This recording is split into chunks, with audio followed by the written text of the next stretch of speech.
And thank you for fooling me and leaving me because that led me to my Ion now. Yeah! Diba?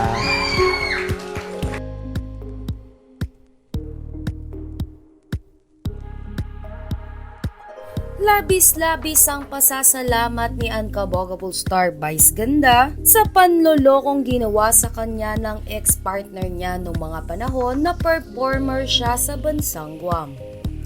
Ibinahagi ni Vice Ganda sa mga madlang people sa segment ng Especially For You ang parte na ito ng kanyang buhay.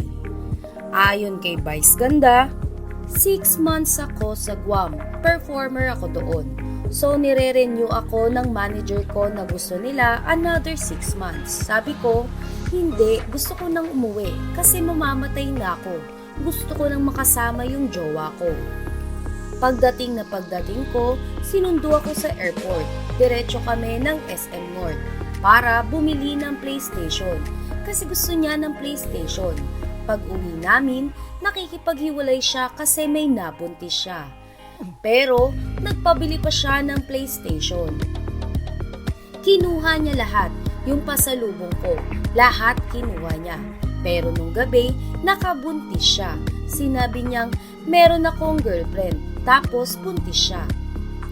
Sa kabila nga ng panlolokong ginawa nito sa kanya ay pinasasalamatan pa rin ni Vice Ganda ang kanyang ex-partner sa ginawa nito sa kanya.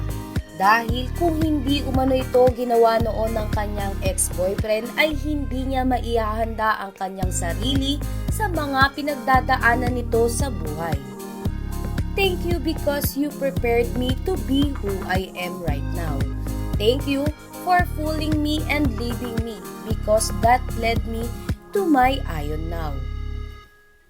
Matapos nga itong sabihin ni Vice Ganda ay napuno ng kilig ang studio ng It's Showtime. Maging sa social media ay pinag-uusapan ito ng mga tao, lalo na ng kanilang mga tagahanga. Narito ang ilan sa kanila.